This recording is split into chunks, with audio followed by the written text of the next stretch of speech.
Hi investors, welcome to SOIC. तो आज इस बिजनेस एनालिसिस में हम लोग कॉन्फिडेंस पेट्रोलियम की बात करेंगे। पर कॉन्फिडेंस पेट्रोलियम का एनालिसिस करने से पहले मैं आपके साथ एक बहुत इंटरेस्टिंग मेंटल मॉडल डिस्कस करना चाहता हूँ। इस मेंटल मॉडल का क्या नाम है? Local economies of scale. कि जब आप एक लोकेलिटी के अंदर रह के बहुत ज्यादा वहां पे आप काम करते हो या फिर आप बहुत ज्यादा स्केल पे काम करते हो, तो over a period of time जैसे आप बिजनेस को स्केल करते हो तो आपका कॉस्ट घटते जाता है, तो इस वजह से आपके ग्रॉस मार्जिन एक्सपैंड होते जाते हैं। तो लोकल इकोनॉमीज ऑफ स्केल जो प्रोफेसर ब्रूस ग्रीनवॉल्ड है, उन्होंने कॉम्पिटिशन डीमिस्टिफाइड एक बुक के अंदर कॉन्सेप्ट दिया था, जो आज हम हैट्सन एग्रो के अंदर लगाएंगे एंड साथ साथ कॉन्फिडेंस पेट्रोलियम के बिजनेस में लगाएंगे, क्योंकि this is a very interesting mental model जिसके बारे में बहुत कम लोग बात करते हैं। तो पहले मैं आपके साथ हैट्सन एग्रो की बात करता हूँ।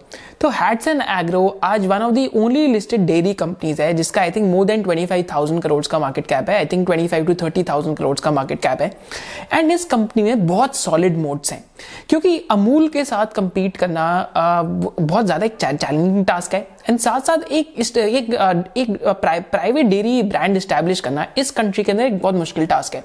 तो इनके जो प्रमोटर है, इन्होंने जो आइसक्रीम आती है by the name of Arun, अगर आप साउथ इंडिया से रहते हैं तो आपने आइसक्रीम जरूर ट्राई करी होगी अरुण नाम से। तो अरुण आइसक्रीम से स्टार्ट करा था। एंड यहाँ पे इनका एक इंटरेस्टिंग बिजनेस मॉडल क्या है, जिनका मोड क्या आता है, अगर उसकी बात करें तो अगर हम मिल्क प्रोक्योरमेंट की सप्लाई चेन देखते हैं तो सप्लाई चेन कुछ ऐसे रहती है। फार्मर, तो अगर जो फार्मर है उससे आप दो तरीके से मिल्क प्रोक्योर कर सकते हैं। एक तरीका क्या है मिल्क प्रोक्योर करने का, कि आप फार्मर से मिल्क जाके डायरेक्टली ले सकते हैं। दूसरा तरीका क्या है कि आप फार्मर से मिल्क डायरेक्टली नहीं बट थ्रू एन एजेंट ले सकते हैं। तो यहाँ हैट्सन एग्रो ने क्या करा, over a period of time, क्योंकि साउथ इंडिया से इन्होंने एक्सपेंशन करा, तो धीरे धीरे करके इन्होंने अपना प्रोक्योरमेंट नेटवर्क बिल्ड करा डायरेक्टली विद द फार्मर। जैसा कि आप यहाँ इस वीडियो में देख सकते हैं, तो इनका यहाँ पे वैल्यू चेन के कि फार्मर से ये डायरेक्टली मिल्क लेते हैं एंड वहां पे इनके जो बल्क चिलर्स है वो लगे होते हैं। जो इनके बल्क चिलर्स है वहां पे क्या रहते हैं कि इनका कॉस्ट काफी ज्यादा रहता है। जो इनके बल्क कूलर्स हैं, तो बल्क कूलर्स का कॉस्ट ये एंकर करते हैं एंड फार्मर को डायरेक्टली ये लोग जो मनी है ट्रांसफर कर देते हैं। तो जब जहाँ पे इनका जो कलेक्शन सेंटर है वहां पे अगर आके जो फार्मर है अपना जो मिल्क है काऊ का अगर वो देते हैं, तो वहां पे सामने ही फार्मर के मिल्क का क्वालिटी टेस्ट है वो हो जाता है। एंड अगर मिल्क की जो क्वालिटी अप्रूव हो जाती है तो वहीं पे जो बल्क कूलर है उसके अंदर जो मिल्क है उसको स्टोर कर दिया जाता है एंड वहां से फिर मिल्क को प्लांट लेके जाया जाता है। तो बल्क कूलर के अंदर काफी इन्वेस्टमेंट होती है एंड साथ साथ फार्मर को यहाँ पे जो ट्रांसफर होता है मनी का, दैट हैपेंस डायरेक्टली, माने थ्रू एन एजेंट ट्रांसफर नहीं होता मनी का। एजेंट मॉडल में अंदर एक क्या प्रॉब्लम रहती है कि एजेंट मॉडल में पहली क्या प्रॉब्लम है कि आप मिल्क की क्वालिटी को कंट्रोल नहीं कर सकते। सेकेंडली आपको एजेंट को कमीशन देनी पड़ेगी एंड थर्डली क्या है कि जो फार्मर है उसकी साइड से भी थोड़ा सा विन लूज हो जाता है, क्योंकि फार्मर को भी उतना मनी नहीं मिलता जितना अगर फार्मर से कंपनी जो है खुद डील करती है डायरेक्टली। तो हैट्सन एग्रो ने धीरे धीरे करके साउथ इंडिया से एक्सपेंशन स्टार्ट करा एंड इन्होंने छोटे छोटे प्लांट्स लगाए अपने कलेक्शन सेंटर्स के आसपास। तो धीरे धीरे करके इनका लोकल इकोनॉमीज ऑफ स्केल का कॉन्सेप्ट बिल्ड होते गया कि ये छोटा प्लांट लगाते थे कलेक्शन सेंटर के पास, वहां पे छोटे से प्लांट को उसकी यूटिलाइजेशन फटाफट बढ़ा के वहां पे हाई ऑपरेटिंग लेवरेज लाके ये बिजनेस को बढ़ाते गए। इस वजह से आज जो हम पूरे इस सेक्टर की बात करते हैं डेयरी सेक्टर में, तो ग्रॉस मार्जिन जो डेयरी सेक्टर में हाईएस्ट आज हैट्सन एग्रो के, साथ साथ हैट्सन एग्रो वैल्यू एडेड प्रोडक्ट्स में भी है। सिमिलर कॉन्सेप्ट आज हम कॉन्फिडेंस पेट्रोलियम के बिजनेस एनालिसिस में लगाएंगे, क्योंकि mental models can be applied universally.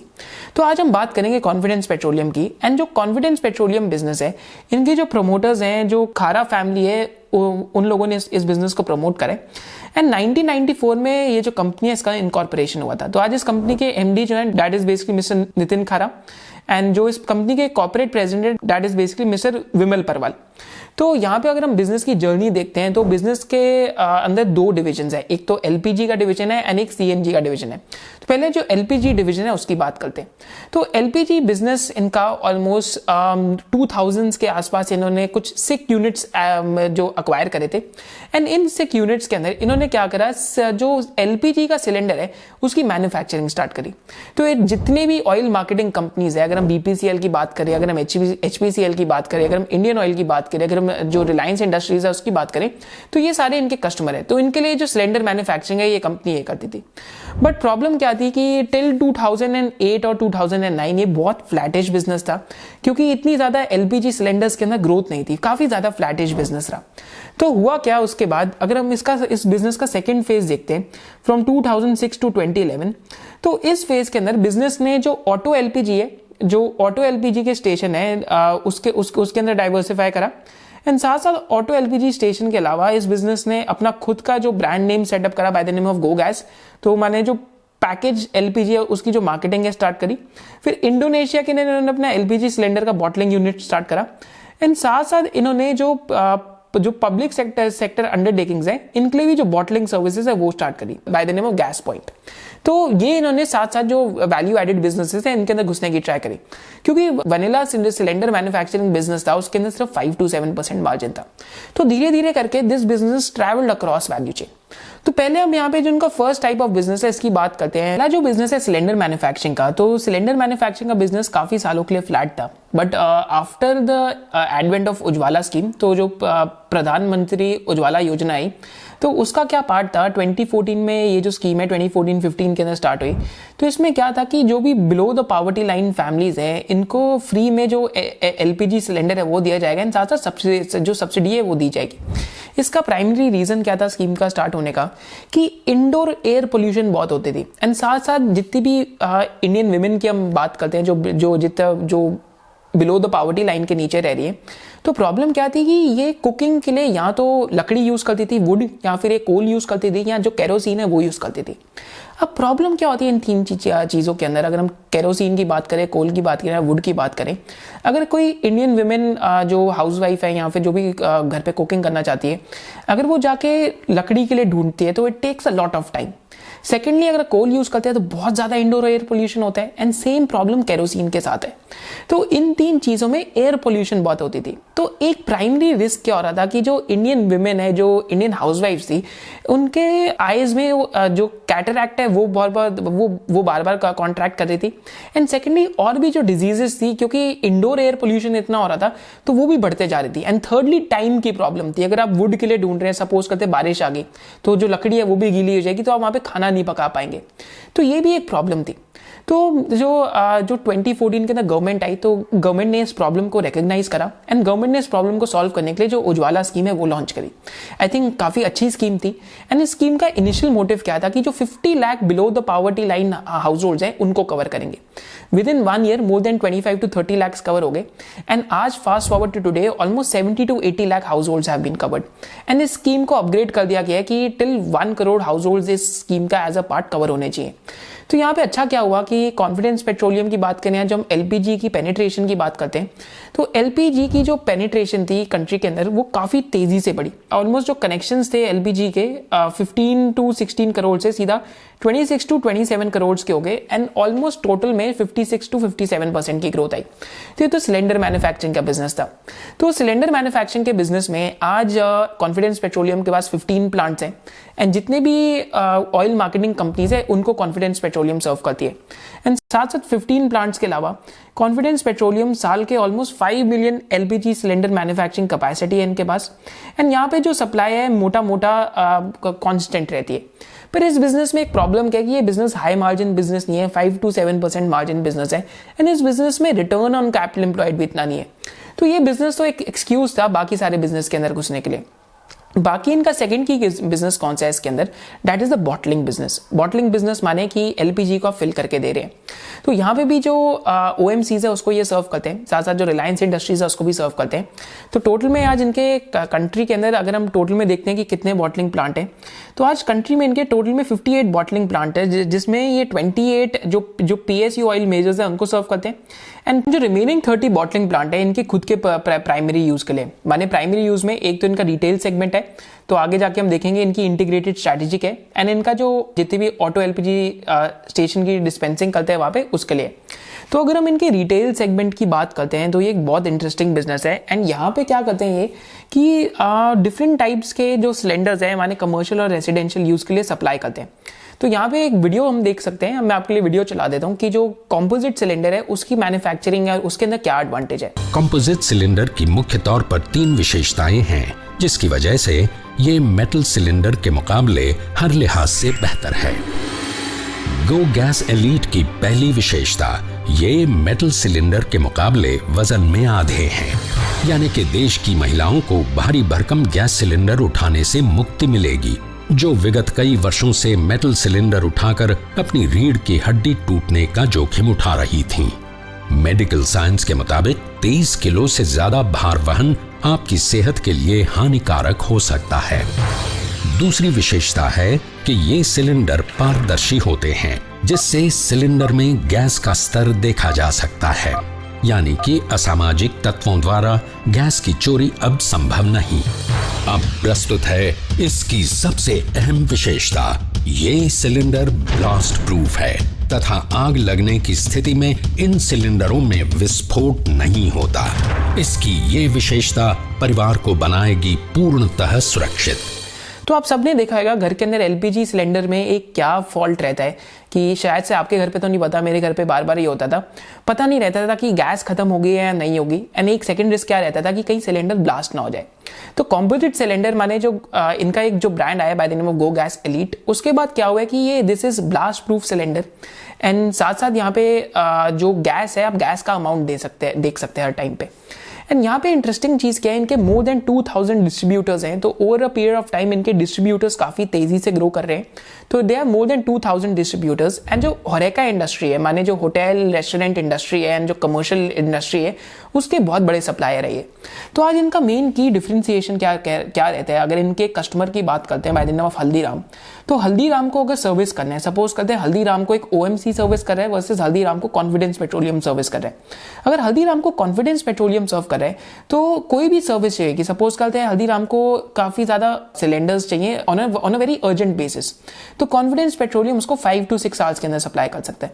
विराज अगर हम ओएमसी की बात करें तो अगेन ओएमसी थोड़ा सा सेंट्रलाइज कमांड होता है, तो एक वो भी प्रॉब्लम हो सकती है। तो यहाँ पे कॉन्फिडेंस पेट्रोलियम का एक ये एडवांटेज रहता है कि servicing is superior as compare to OMCs.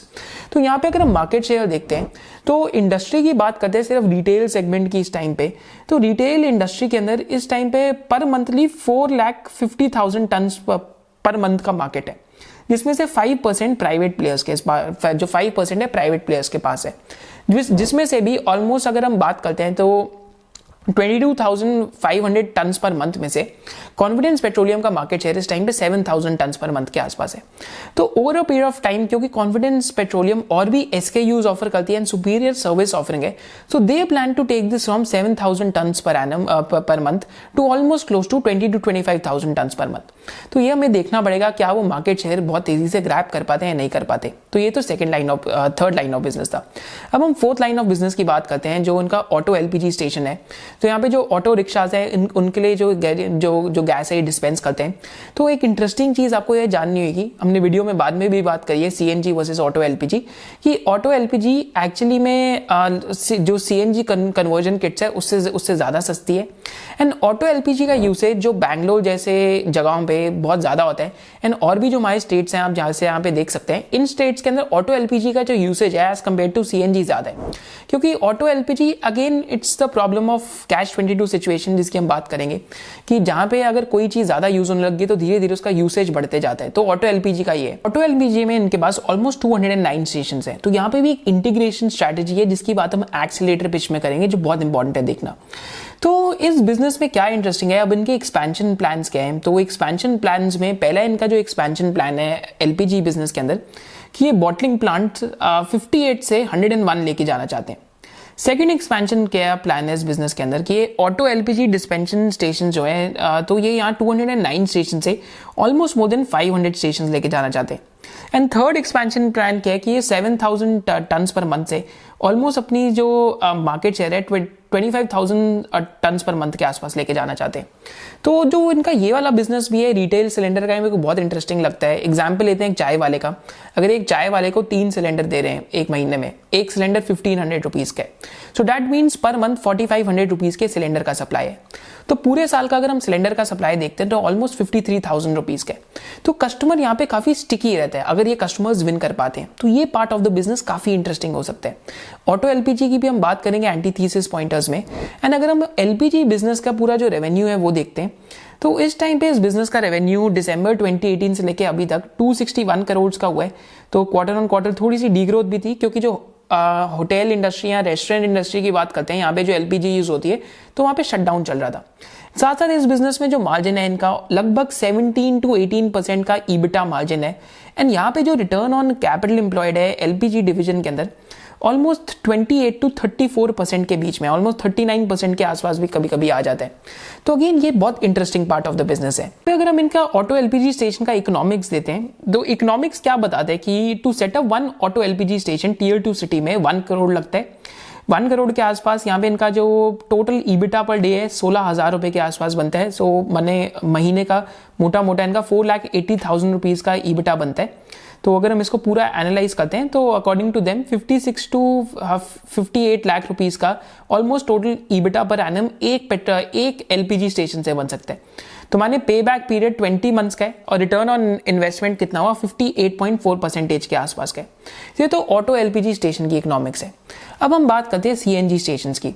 तो ऑटो एलपीजी की बात करिए, अब धीरे धीरे करके क्या करें कि जो सीएनजी स्टेशंस है उसके अंदर भी आ रहे हैं। तो बैंगलोर से ये स्टार्ट करें, इन्होंने गेल के साथ टाई अप करें to set up 100 CNG stations over a period of next 3 years and 35 to 40 CNG stations by this March ये ऑलरेडी सेटअप भी कर देंगे। तो बैंगलोर के अंदर इस टाइम पे जो बसेज हैं या फिर जो लाइट वेट कमर्शियल व्हीकल्स हैं या फिर जो जितनी भी HCCV हैं, तो माने जो भारी वाले ट्रक है, बसेज हैं या हल्के ट्रक है, उनके लिए सीएनजी स्टेशन इस टाइम पे सेटअप करें एंड इनका टाई अप गेल के साथ हुआ है। अगर हम सीएनजी स्टेशन की इस टाइम पे इकोनॉमिक्स देखते हैं तो कुछ ऐसे जाती है कि एक सीएनजी स्टेशन सेटअप करने में 2 to 2.5 करोड़ सकते हैं। एंड अगर एक सीएनजी स्टेशन से ये 5,000 किलोज का जो सीएनजी है पर डे बेचते हैं तो ऑलमोस्ट उसके ऊपर इनका अगर 11 रुपीज़ kg के आसपास है, जिसमें से 5 रुपीज़ पर kg इनका ऑपरेशनल कॉस्ट है, तो इनके पास 6 रुपीज़ पर kg के आसपास ऑपरेटिंग प्रॉफिट बचता है। अगर हम 6 रुपीज़ ऑफ ऑपरेटिंग प्रॉफिट को देखते हैं पर डे के हिसाब से, अगर ये 4,000 to 5,000 किलो का सीएनजी सेल कर लेते हैं तो माने बेयर केस में 24,000 रुपीज़ के आसपास की अर्निंग होती है एंड थोड़े से बेस से केस में 30,000 रुपीज़ के आसपास की दिन की अर्निंग होती है। एंड एकदम बुल केस में कुछ दिल्ली के अंदर तो ऐसे सीएनजी स्टेशन भी है जहाँ पे 18 से 20,000 किलो की सीएनजी हर दिन बिकती है, 18 to 20,000 kilos of CNG per day कुछ स्टेशन में। फिर अगर हम 4 to 5,000 भी अज्यूम करते हैं तो ऑलमोस्ट अगर 30,000 रुपीज़ की इनकम है तो पर मंथ 9 लाख रुपीज़ के आसपास का ईबिटा हो सकता है, विच मीन्स कि सीएनजी स्टेशन में भी इनका ऑलमोस्ट 2 to 2.5 ईयर्स का पे बैक पीरियड हो सकता है, माने 2 ईयर्स से भी कम ही पे बैक पीरियड होगा। तो ये तो इनकी जो सीएनजी स्टेशन है यहाँ पे इनकी ये थीसिस है। एंड एक्चुअली में अगर हम लंबे समय में देखें तो जो इंडियन गवर्नमेंट है सीएनजी की तरफ वहाँ पे बहुत ज़्यादा पुश चल रहा है। अब हम इस बिजनेस में एक्सेलेरेटर पिच या कंपेटिटिव एडवांटेजेस की बात करते हैं।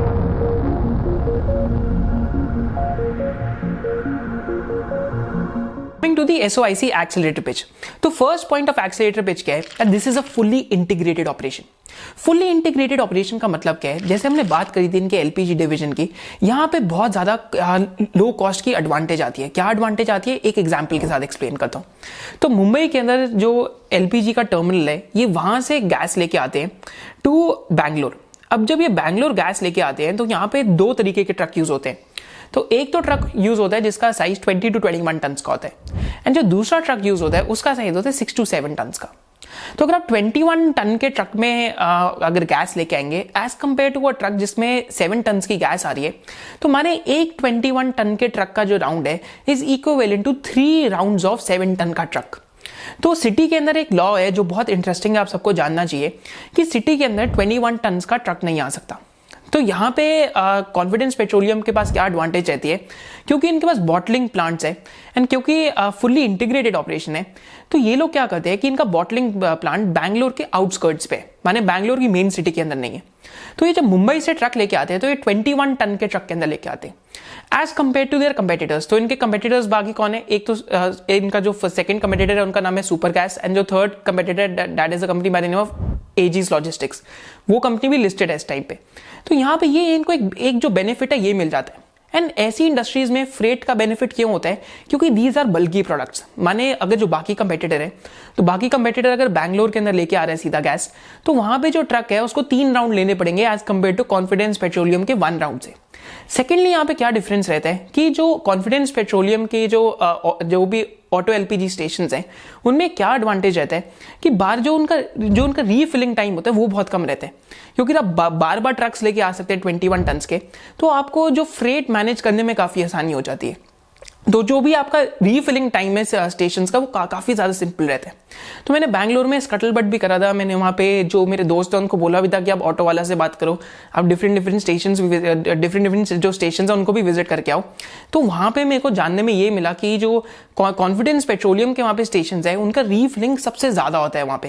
माने बार बार ट्रक वहाँ पे आते रहते हैं दिन के अंदर, क्योंकि अगर आपका जो बॉटलिंग प्लांट बैंगलोर के आउटस्कर्ट्स पे तो वहाँ से छोटे छोटे ट्रक वापस जो शहर है उसके अंदर भेज सकते हैं। So this is the first key differentiating point of confidence petroleum. अब आते हैं हम सेकंड की डिफरेंशिएटिंग पॉइंट पे।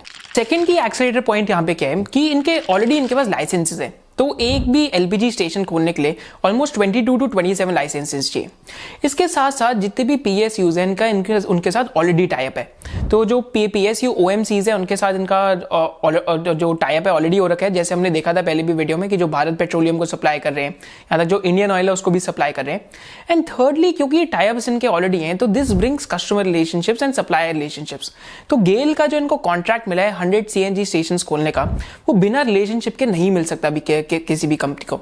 तो this is the second key accelerator pitch of this company. अगर हम थर्ड की एक्सेलरेटर पिच देखते हैं इस कंपनी के अंदर, तो ये कंपनी इस टाइम पे जो सीएनजी सिलेंडर्स हैं इनके लिए मैन्युफैक्चरिंग कैपेसिटी सेटअप कर रही है। तो यहाँ पे अभी कंपनी का 1,80,000 टन पर एनम का सालजू इंपेक्स के अंदर एक कैपेसिटी है। फिर दूसरा कैपेसिटी इनका 1,80,000 सिलेंडर्स एंड 3,60,000 सिलेंडर्स। तो जो 3,60,000 सिलेंडर्स का जो फेज आ रहा है इस टाइम पे नागपुर में, तो अगेन यहाँ पे ये बहुत इंटरेस्टिंग इंडस्ट्री है, क्योंकि इन सिलेंडर्स को क्वालिफाई करने के लिए तो आपको बहुत ज़्यादा अप्रूवल लेने पड़ते हैं। तो इनके सिलेंडर्स ऑलरेडी क्वालिफाइड हैं। जैसे हमने बात करी इनके जो जितनी भी ऑयल मार्केटिंग कंपनीज है उनके साथ ऑलरेडी टाइप है। तो सिमिलरली यहाँ पे इनके पास एक टाइप का एडवांटेज आता है। अब यहाँ पे क्या एक बहुत इंटरेस्टिंग चीज़ है, क्योंकि इनका जो सेकंड यूनिट है that is coming up in Nagpur. तो इनके कंपेटिटर्स यहाँ पे कौन है? एवरेस्ट कांटो सिलेंडर्स है और एक और company by the name of Rama cylinders. तो इस टाइम पे पूरी इंडस्ट्री काफ़ी तेजी से ग्रो कर रही है। अगर हम एवरेस्ट कांटो सिलेंडर्स को देखते हैं तो एवरेस्ट कांटो सिलेंडर्स अपनी कैपेसिटी इंडिया के अंदर 7 लाख सिलेंडर्स पर एनम से almost 13 lakh cylinders per annum के पास लेके जा रहे हैं in the next 18 to 24 months. क्योंकि यहाँ पे टेलविंड्स बहुत ज़्यादा आ रखी है। टेलविंड्स के सोर्सेज क्या है? पहला टेलविंड का यहाँ पे क्या सोर्स रहता है कि आज इंडिया के अंदर अगर हम देखते हैं कि कितने सीएनजी स्टेशन हैं, तो इस टाइम पे इंडिया के अंदर सिर्फ 2000 सीएनजी स्टेशन हैं, जो with in next 7 to 8 years almost 11,000 CNG station होने। एंड सीएनजी की जो डिमांड है 15 to 16% पर एनम के आसपास से बढ़ रही है। तो यहाँ पे इस टाइम पे क्या हो रहा है कि बहुत ज़्यादा वैल्यू माइग्रेशन चल रही है एंड इस गैस की बहुत ज़्यादा डिमांड बढ़ते जा रही है, क्योंकि जो भी सीएनजी स्टेशन नए खुल रहे हैं उनकी बहुत ज़्यादा इस टाइम पे फास्ट पेस ग्रोथ चल रही है। ज़्यादातर सीएनजी स्टेशन अभी तक जो दिल्ली एनसीआर रीजन है, गुजरात है, इन एरियाज के अंदर है, पर अब धीरे धीरे करके पैन इंडिया भी खुलते जा रहे हैं। यहाँ पे जो जितने भी सीएनजी सिलेंडर के कैस्केड्स हैं इनका 2 यूसेज है। पहला यूसेज क्या है कि जो सीएनजी स्टेशन है उसके ऊपर पड़े रहेंगे, एंड सेकंड यूसेज क्या है कि इन ट्रांजिट रहेंगे ऑल द टाइम्स। तो माने एक स्टेशन को ऑलमोस्ट 100 सीएनजी सिलेंडर कैस्केड्स के आसपास चाहिए, एंड पर सीएनजी स्टेशन इनका जो अपॉर्चुनिटी साइज है that is close to 25 to 30 lakh rupees. कई सोर्सेज कहते हैं 30 लाख रुपीस, कई सोर्सेज कहते हैं 25 लाख रुपीस। तो हम जो दोनों है उनको अज्यूम करके चलते हैं। तो अगर हम सोचते हैं कि 25 लाख रुपीस पर सीएनजी स्टेशन है, अगर हम जो मतलब कंजर्वेटिव होकर चलते हैं, तो एडिशनली 8,000 सीएनजी स्टेशन और सेटअप होने हैं। अभी हम जो 11,000 का नंबर है वो भी निकाल देते हैं, क्योंकि 8,000 सीएनजी स्टेशन का जो कंफर्म बिडिंग है 9th and 10th राउंड में ऑलरेडी अनाउंस हो चुके हैं। तो यहाँ पे क्या होएगा कि almost market size close to 2,000 crore के नेक्स्ट 4 to 5 ईयर्स में। एंड सेकेंडली अगर हम अज्यूम करते हैं कि 30 लाख रुपीस के आसपास का अगर सेटअप होता है, तो देन जो साइज ऑफ अपॉर्चुनिटी है that is close to 2,400 crore. तो हम कह सकते हैं कि 2,000 करोड़ टू 2,400 करोड़ के बीच में साइज ऑफ अपॉर्चुनिटी है। सेकेंडली अगर हम यहाँ पे ये देखते हैं कि क्या जो सीएनजी कंपनीज हैं या जो नेचुरल गैस कंपनीज है क्या इस टाइम पे केपेक्स कर रही है या नहीं कर रही, तो पहले अगर हम अडानी गैस को देखते हैं तो अडानी गैस इस टाइम पे ऑलमोस्ट 5,500 करोड़ का केपेक्स कर रही है नेक्स्ट 4-5 ईयर्स में। जो गुजरात गैस है उनका ऑलमोस्ट 1,000 करोड़ का केपेक्स लाइंड अप है सीएनजी के एक्सपेंशन के लिए, एंड साथ साथ जो सीएनजी स्टेशन है वो सेटअप करने के लिए। साथ साथ जो आईजीएल है यहाँ पे उनका 1,500 करोड़ पर एनम का जो केपेक्स है प्लान्ड है। तो माने हाई प्रोबेबिलिटी है कि ये जो सीएनजी स्टेशन है over a period of time खुलते जाएंगे। तो इस वजह से कॉन्फिडेंस पेट्रोलियम की एक सब्सिडरी सेटअप है जिसका नाम है कॉन्फिडेंस फ्यूचरिस्टिक एनर्जी टेक, जो part which is also listed company. And इस कंपनी के थ्रू कॉन्फिडेंस पेट्रोलियम ये सारी इन्वेस्टमेंट्स कर रही है इस टाइम पे। एंड कॉन्फिडेंस पेट्रोलियम के पास ऑलरेडी यहाँ पे अप्रूवल्स है फ्रॉम कस्टमर्स। तो यहाँ पे एक इंटरेस्टिंग पार्ट क्या आता है कि इस टाइम पे जो भी सिलेंडर्स हैं इनका जो रॉ मटेरियल है इंपोर्ट होता है फ्रॉम चाइना। जो भी सीमलेस स्टील ट्यूब्स है इस टाइम पे इंपोर्ट होती हैं। पर इस कॉन्फिडेंस पेट्रोलियम की ये जो कैपेसिटी आ रही है सेकंड वाली आ रही है नागपुर के अंदर। And Maharashtra seamless I think उनका जो प्लांट आंध्र प्रदेश में है तो उन्होंने भी ये रॉ मटेरियल बनाना स्टार्ट कर दिया। सो अगेन यहाँ पे एक फ्रेट का एडवांटेज आ सकता है over a period of time, क्योंकि अगर नागपुर में आप कैपेसिटी लगाते हैं एंड अगर आप उसको पास से ही सोर्स करें रॉ मटेरियल को तो अगेन आपको 1 या 2% का कॉस्ट एडवांटेज आराम से मिल सकता है। So this is the third key point of the SOIC accelerator pitch. तो these are the different accelerator points in Confidence Petroleum. And जो लास्ट की पॉइंट एक बार उसको देखते हैं। अगर हम इस बिजनेस की बात करें जो CNG सिलेंडर मैन्युफैक्चरिंग का बिजनेस है तो इस बिजनेस के अंदर व्हाट कैन हैपन कि इनका total capacity 5,40,000 cylinders per annum का होगा। एंड यहाँ पे जो इनका सेल्स है like just being conservative almost more than 400 to 500 crore हो सकता है। यहाँ पे इनका EBITDA मार्जिन अगर हम लिस्टेड कंपनी एवरेस्ट कांटो सिलेंडर्स को देखते हैं तो ऑलमोस्ट 27% का EBITDA मार्जिन कर रही है इंडिया बिजनेस के अंदर। 27 to 29% तो वो उन लोगों का गाइडेंस रहता है। तो यहाँ पे अगर हम ये अज्यूम करते हैं इनका 20% भी EBITDA मार्जिन रहता है तो 100 करोड़ EBITDA तो इनका इस बिजनेस के अंदर ही आ सकता है। And this is also listed subsidiary. So these are the 4 key accelerator points in the business of confidence Petroleum. तो हम बिजनेस में कैश 22 सिचुएशन की बात करते हैं, साथ साथ इस बिजनेस के अंदर क्या रिस्क पॉइंटर्स है उनकी बात करते हैं, फाइनली बिजनेस की वैल्यूएशन की बात करेंगे। तो पहले मैं आपके साथ बात करता हूँ कि कैश 22 सिचुएशन क्या होती है। तो ये फर्स्ट वीडियो जिसमें हम मतलब थर्ड टाइम मेंटल मॉडल की बात कर रहे हैं। तो कैश 22 सिचुएशन का क्या मतलब है कि दीज आर दो सिचुएशंस जहाँ पे इनहेरेंटली एक कन्फ्लिक्ट रहता है, माने ऐसी प्रॉब्लम्स जहाँ पे हमेशा एक कन्फ्लिक्ट रहता है। तो मैं आपको एक एग्जाम्पल देता हूँ। सपोज करते हैं कि आप कहीं पे जॉब का इंटरव्यू देने गए। अब आप जॉब का इंटरव्यू देते हैं, आपको एज अ कैंडिडेट पसंद भी कर लेते हैं, बट एट द एंड क्या कहेंगे कि आपके पास एक्सपीरियंस नहीं है। एक्सपीरियंस आएगा कैसे अगर आप जब तक आपको जॉब नहीं मिलेगी, राइट? तो अगेन ये कैश 22 सिचुएशन का एक जो लूप है चलते रहता है। सेकंड कैश 22 सिचुएशन क्या है कि पहले मुर्गी आई या फिर अंडा आया। This is also an example of cash 22 situation कि हमेशा जहां पे दो इनहेरेंटली कंफ्लिक्टिंग आइडियाज रहे। आई थिंक ये जॉब और एक्सपीरियंस वाला तो आप सबके लिए काफी रेलेवेंट रहेगा। तो हमें को कमेंट सेक्शन में ये भी जरूर बताना कि आपका जो फर्स्ट जॉब इंटरव्यू था उसका एक्सपीरियंस कैसा रहा था। तो this is the idea of catch 22 situation. अब हम बात करते हैं कि जो CNG एंड ऑटो LPG के बीच में क्या डिफरेंसेस हैं एंड एक्चुअली में ये बिजनेस CNG में आने की क्यों कोशिश कर रहा है एंड ऑटो LPG के अंदर जो ये साइज ऑफ अपॉर्चुनिटी हमें बता रहे हैं शायद से ये साइज ऑफ अपॉर्चुनिटी यहाँ पे ना हो। तो पहले हम बात करते हैं कि क्या डिफरेंसेस हैं। तो जो बेसिक डिफरेंस है ऑटो LPG और CNG की सिलेंडर्स के अंदर या CNG व्हीकल्स के अंदर कि इस टाइम पे ग्लोबली जो CNG है उसका लेसर यूसेज है as compare to auto LPG and auto LPG का ग्लोबली ज्यादा यूज होता है। सेकेंड यहाँ पे क्या की डिफरेंस रहता है कि जो ऑटो LPG के कन्वर्जन किट्स हैं तो उनके conversion kits are cheaper as compare to CNG के कन्वर्जन किट्स, माने 15,000 रुपीज के आसपास के, फिर CNG के conversion kits are close to 40 to 50,000 rupees. Third key difference यहाँ पे इन दोनों के बीच में क्या रहता है कि इंडिया के अंदर CNG का यूसेज ज्यादा है ऑटोमोटिव के अंदर, वेराज इंडिया के अंदर ऑटो LPG का यूसेज काफी कम रहता है इस टाइम पे। एक और की डिफरेंस इन दोनों के बीच में क्या रहता है कि जो ऑटो LPG है उसका यूसेज इन स्टेट्स लाइक मतलब अगर हम बैंगलोर की बात करें तो बैंगलोर में बहुत यूसेज है, क्योंकि बैंगलोर में there are more than 4,50,000 auto rickshaws जो इस टाइम पे ऑटो LPG पे रन कर रहे हैं। सेकेंडली जो चेन्नई है वहाँ पे बहुत ज़्यादा यूसेज है। उसके बाद जो आपका आंध्र प्रदेश है वहाँ पे काफ़ी ज़्यादा यूसेज है। विराज जब हम CNG की बात करते हैं तो कुछ जो नॉर्दर्न स्टेट्स हैं इनके अंदर काफ़ी ज़्यादा यूसेज है एंड जो मेन स्टेट्स है जैसे हम यहाँ देख सकते हैं इनके अंदर ज़्यादा यूसेज है CNG का। तो एक और की पॉइंट ऑफ डिफरेंस है। पर हमें जो मेन की पॉइंट ऑफ डिफरेंस रियलाइज करना है, bringing your attention back to catch 22 situation, कि एक कोई भी अगर हम वे ऑफ एनर्जी की बात करते हैं, चाहे मैं इलेक्ट्रिक व्हीकल्स की बात करूं, चाहे मैं ऑटो LPG की बात करूं, चाहे मैं CNG की बात करूं, तो यहाँ पे कैच 22 सिचुएशन तो हमेशा रहेगा। जब CNG की इंस्टॉलेशन कंट्री के अंदर स्टार्ट हुई थी तो वहां पे एक एडवांटेज क्या था CNG के पास कि CNG इनहेरेंटली जहाँ पे पेट्रोल और जो डीजल है वो इस टाइम पे डिस्बर्स हो रहा था, तो वहां पे CNG के भी स्टेशन ऑल टुगेदर एक ही पेट्रोल पंप का पार्ट बन रहे थे। पर हुआ क्या धीरे धीरे करके कि CNG की जैसे जैसे डिमांड बढ़ती गई तो स्टैंड लोन CNG के स्टेशन आने लग गए। आज ऑटो LPG की क्या प्रॉब्लम है और मुंबई के अंदर अब ऑटो LPG के स्टेशंस क्यों नहीं देखते?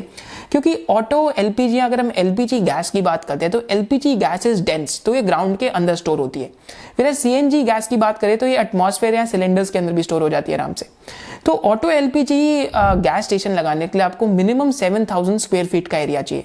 वैसा ऐसा कोई रिक्वायरमेंट जो हम जब सीएनजी स्टेशन की बात करते हैं इनका नीचे, तो यहाँ पे दिल्ली के अंदर हमारे घर के पास ही एक सीएनजी स्टेशन आप जैसे देख सकते हैं। इसका साइज़ भी काफ़ी छोटा है एंड क्योंकि साइज़ भी छोटा है तो इस वजह से लगाना काफ़ी आसान रहता है। बस क्योंकि ऑटो एलपीजी स्टेशन के अंदर आपको 7000 स्क्वायर फीट का एरिया चाहिए, तो मुंबई जैसी जगह में जहाँ पे लैंड ही बहुत कम है वहाँ पे ऑटो एलपीजी जैसी चीज़ कामयाब भी नहीं हो सकती। तो एक तो ये डिफरेंस रहता है। सेकंड की क्या डिफरेंस रहता है, जिसमें मैंने काफ़ी बारी एक्चुअली मैंने भी कंटेम्पलेट करके देखा। फिर अगेन यहाँ पे कैच 22 सिचुएशन क्या आती है कि अगर जो OEMs हैं आज सीएनजी कहाँ पे कामयाब हो जाते हैं या कहाँ सीएनजी की सक्सेस है, कि अगर हम OEMs देखते हैं लाइक मारुति, तो मारुति की रिसेंटली अगर हम वेबसाइट भी चेक करते हैं तो इस वेबसाइट पे आप चेक कर सकते हैं कि इन्होंने रिसेंटली अपना सीएनजी का एक नया जो टेक्नोलॉजी है वो लॉन्च करी है एंड सीएनजी के अंदर इन्होंने more than 8 to 9 models launch करे। तो एक बहुत बड़ी रेपुटेशनल फैक्टर होता है कि अगर आप OEM के अंदर सीएनजी का जो सिलेंडर है ऑलरेडी फिट होके आ रहा है, तो वहाँ पे उस सीएनजी सिलेंडर की जो क्वालिटी होती है उसको काफ़ी अच्छा माना जाता है कि वो लूज नहीं होता, बार बार डिक्की के अंदर यहाँ वहाँ नहीं होता, राइट। तो आपका जो कार का बूट होता है उसमें यहाँ वहाँ नहीं होता।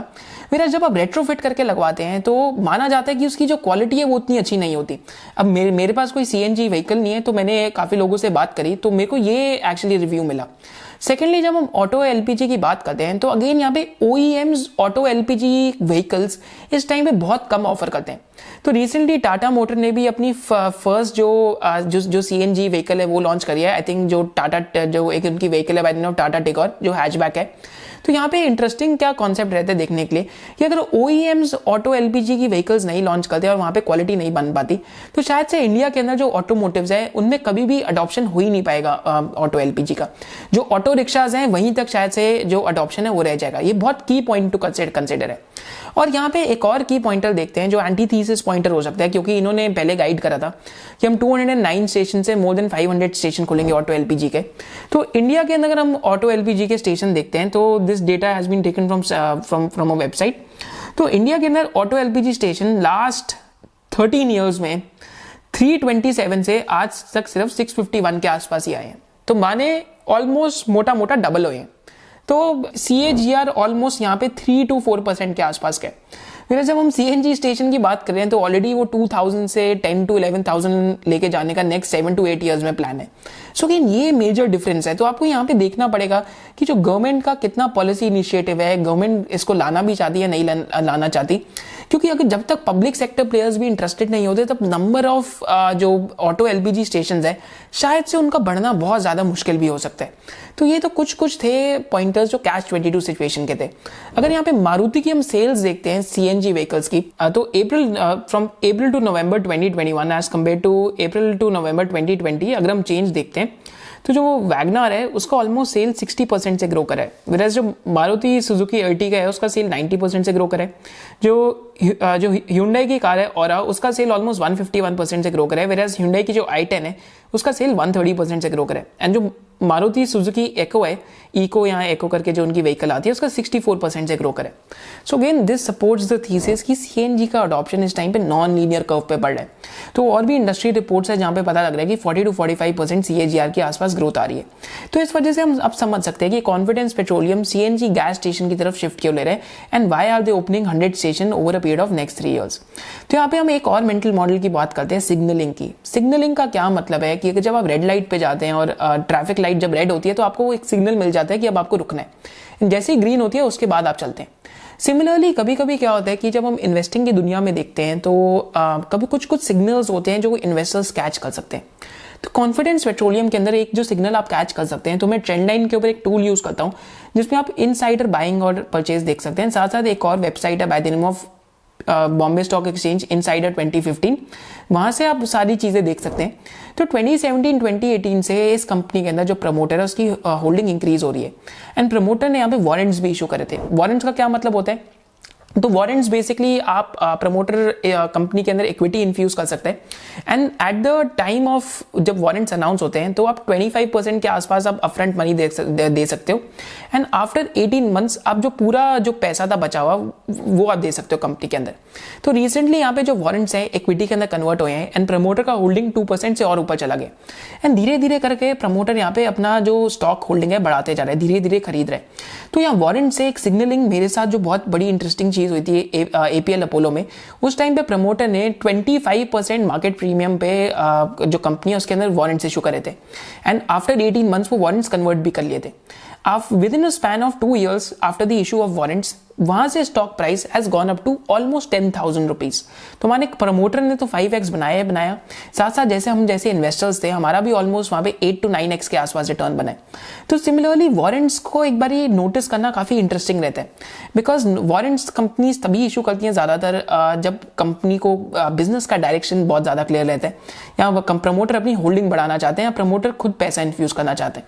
तो ये तो यहाँ पे पहला सिग्नल लेंगे कि यहाँ पे बाइंग बहुत दिनों से चल रही है। यहाँ पे एक और सिग्नलिंग क्या था, अगर राजरत्न ग्लोबल वायर्स की बात करते हैं तो वहां पे भी प्रमोटर ने बहुत ज्यादा परचेजेस करे थे before the stock became almost 7 to 8 bagger। So this is one of the signals. Second यहाँ पे क्या है कि इस कंपनी के अंदर ऑलमोस्ट CNG स्टेशन की जब हम बात करते हैं तो CNG स्टेशन के लिए ऑलमोस्ट 200 to 250 करोड़ का केपेक्स होगा। एंड यहाँ पे जो मैनेजमेंट है उन्होंने क्या गाइडेंस दिया है कि नेक्स्ट 2 years के अंदर इस बिजनेस का जो टॉप लाइन है 2600 to 2700 करोड़ के आसपास हो जाएगा, जो मेरी अंडरस्टैंडिंग में 2600 करोड़ के आसपास की गाइडेंस है। एंड वहां पे जो ईबिटा है इनका, ईबिटा ऑलमोस्ट 400 करोड़ का हो जाएगा। आज इस कंपनी का मार्केट कैपिटलाइजेशन 2100 करोड़ के आसपास है।